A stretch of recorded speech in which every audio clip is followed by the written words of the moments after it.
Hello, this is Seven Springs Armory, and today we're going to show you the trigger reset on a Smith Wesson M&P 9mm Pro version. This is the 5-inch barrel with the trigger job done by the Smith Wesson Pro Center, or Performance Center. It is still a factory weapon, so a lot of police agencies are liking this Pro version because the trigger is so much smoother. And because it is factory, the agencies are still being allowed to carry it. Obviously, most law enforcement agencies can't carry custom trigger jobs and whatnot for liability concerns. But specifically in a 5-inch barrel, you get the same barrel length as a 1911, and the trigger is as close to a single-action 1911 for a striker-fired weapon that we've ever seen. It is hands down, in our opinion, the best trigger we've seen in a long time on a semi-automatic striker-fired pistol. So here we go. Let's show you the trigger. I'm going to move in a little closer here so you can see the actual movement. So again, the Smith Wesson M&P has a trigger safety much like the Glock. You can see that safety there. And what I'm doing is I'm right there, I'm taking the safety off, and really all I'm doing is I'm pulling up the slack on that weapon. Okay? Taking it right to the break point. So I'm going to go ahead and let the firearm break. Very, very short, very, very crisp. Now, the beauty in this comes when I'm going to go to reset that trigger.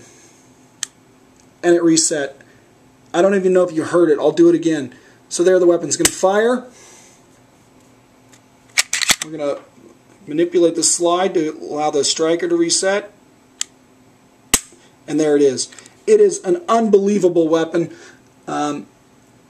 We cannot ask for a better weapon to carry in a duty situation for a law enforcement officer today because of that trigger. It's still a striker-fired weapon. You get the 5-inch barrel. The sights on this weapon, for a duty officer, we would actually recommend changing them out. It has that high-vis sight in the front and a regular, almost like a hiney post in the back.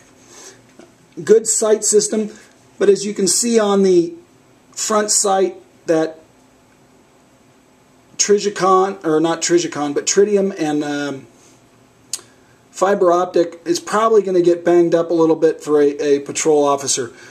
Also, the back sights are dovetailed, so when doing a wounded arm drill and trying to function that slide, there's not a lot for the slide to grab onto. So we'd actually swap those sights out for a patrol officer. We'd recommend either a Tritium or a True Glow sight to get the same level of optics and still be able to manipulate the weapon. You might lose a little bit in sight radius by putting on True Glows or Tritiums. Probably not a huge deal. Or you can leave them as is. All around, great weapon. We love it to death. Our pick for the best patrol weapon available.